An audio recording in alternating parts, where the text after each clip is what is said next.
Assalamu alaikum guys, and welcome to the first episode of Jumah Nights.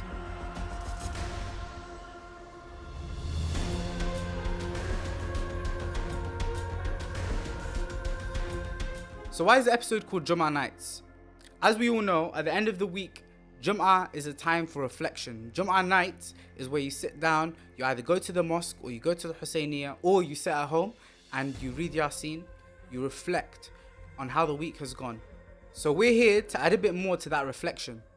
I'm Mohamed Ali, and you might remember me from a previous podcast on After Maghrib, where we spoke about racism in our communities and the heritage of our Imams, the Imams of Ahlul Bayt alayhi salatu wassalam. But now we want to try something different. On this show, we're going to be discussing a number of Islamic contemporary topics and theological discussions from the past. So I know what you must be thinking, another lecture show.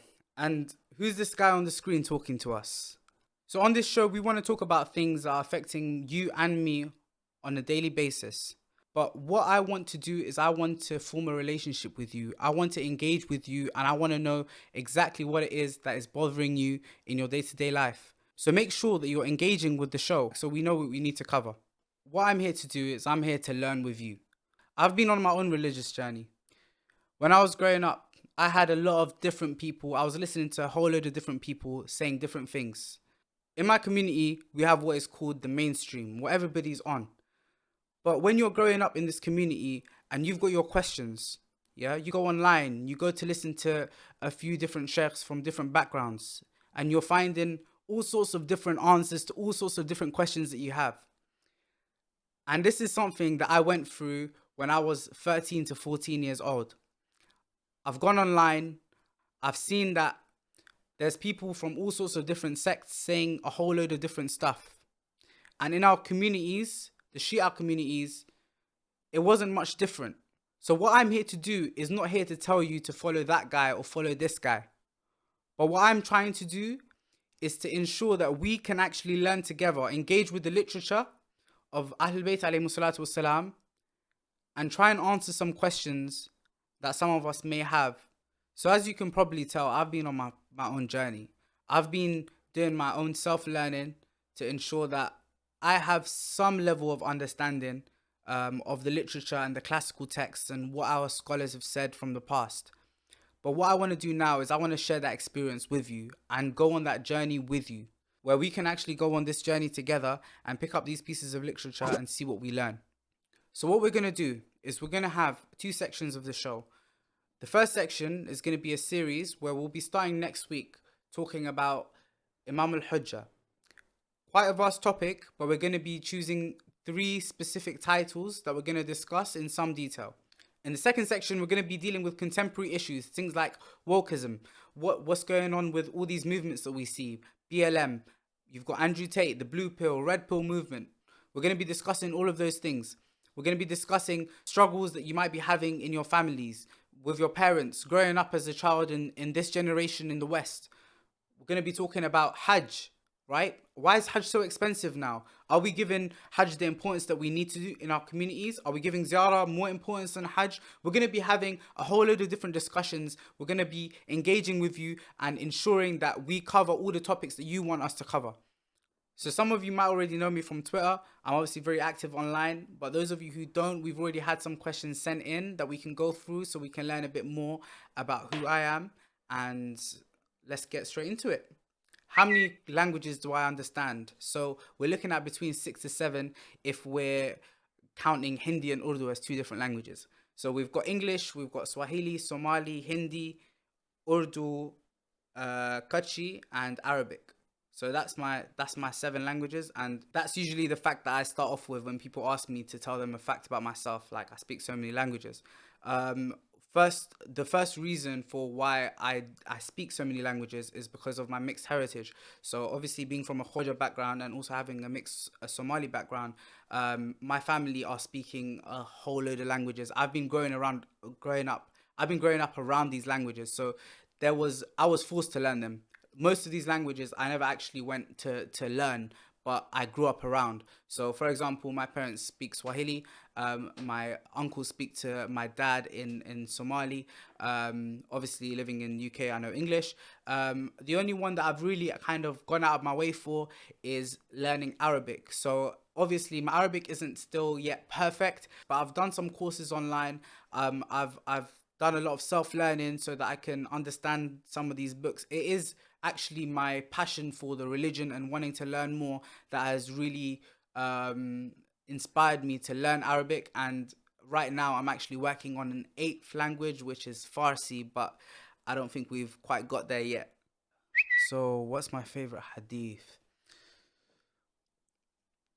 There's a hadith from Amir Mu'mineen where he says that sitting in the mosque is more dear to me than sitting in paradise, because sitting in the mosque pleases my Lord and sitting in paradise pleases me.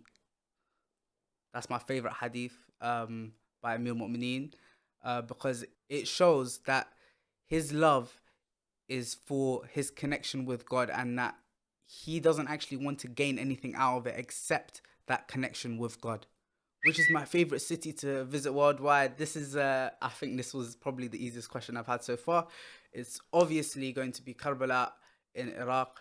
Um, Last year, I went for my first Arba'een. I went for my first walk. It was absolutely unbelievable. Met some beautiful people that I'm still in contact with from Iraq. And I literally can't wait to go back. Inshallah, like, may Allah grant us all the visitation of Imam Hussein in Karbala. If I could change three things about the Shia Western community, what would they be? So the first thing would be, I would love for the Shia community to be more connected to our classical literature. I feel like speakers these days in English are really limiting their audience and underestimating the audience, almost as if they feel that the audience may not be able to understand higher level topics, and for that reason, we've remained at such a base level. For that reason, I've actually been very interested in translating videos. So I've been putting work out online where I've been translating videos from Arabic, Urdu, Swahili, and putting English subtitles so that we can get knowledge from all sorts of different languages. And I feel like some of those videos have knowledge in them that is not available in the English speaking world. And that's what I think we need in our community, first of all. Second of all, I think we have a problem with having divisive communities. There might be sometimes a Husseiniya that you walk into, you really wanted to go there to learn about a new culture, and you feel like, I'm not so welcome here. Or you might feel like the people there are not so relatable to you. But in reality, what we should be doing is we should be learning from each other. And Alhamdulillah, we have actually made some progress in that regard. But I don't know if we're fully there yet. A third thing is, I think the Shia, in terms of the communities that we have a lot of wealth, we have a lot of knowledge and a lot of education in our communities. It would be great if we could use some of that wealth, some of that financial capability towards projects in educating our communities on theological matters, jurisprudential matters, and historical matters, so that people can actually use that money to benefit in terms of knowledge, and also in terms of businesses for our own communities, so that we can benefit from each other. We need a community that can help each other to prosper financially together. A lot of the time, we're going to the masajid, we're going to the Husseyniyat, but we're going there, we're listening to a lecture, we're doing our latam or matam, and we're leaving. But the community itself doesn't have that relationship outside of those things. And that's where I feel like we could build a lot more. We could have a space for young Shia entrepreneurs to share their ideas, someone that they could look to invest their money into their ideas and prosper together as a community. And I think that's so important in every community, having a financial support system. What's my most peaceful prayer in the day? I reckon it's probably the Dhuhr and Asr prayer. Um, that might sound like a bit of a weird one, but it's probably because I'm at work at that time. It's lunchtime. I've had a long day, answering calls and all sorts of random stuff. And that's just like my 5 minutes to myself, like me. and my Lord, and I'm just sitting there. Sometimes, unfortunately, I'm in a bit of a rush. Don't get that long for break, but that is probably the most peaceful one for me. My favorite chai. I'm a simple guy in it. If I go to a restaurant, I order water. Yeah, me, I'm just straight karak chai. Keep it traditional. None of that saffron and cinnamon and none of that. Straight in karak chai, and I'm a happy man. What do I want Jumah Nights to become? What I want this to be is a platform for any youth that are thinking about how they want to incorporate religion into their daily lives and thinking about deeper questions to do with the religion, to know where they can actually find that information, because that seems to be most of our problem. We're like, okay, cool, I want to learn something, I want to learn more, but where do I go to look? And that's the whole point of the show.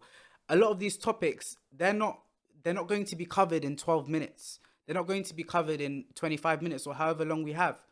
But what I want to do is I want to show you where you can go to get that information, what resources you can use, and how you can build on that curiosity that you have. So that's why I want you guys to be part of this journey with me, where we can look at these things each week, where we're going to be starting next week properly with our series about Imam al-Hujjah alayhi salatu wasalam. So make sure you stay tuned and you follow us on social media on YouTube, Instagram and TikTok.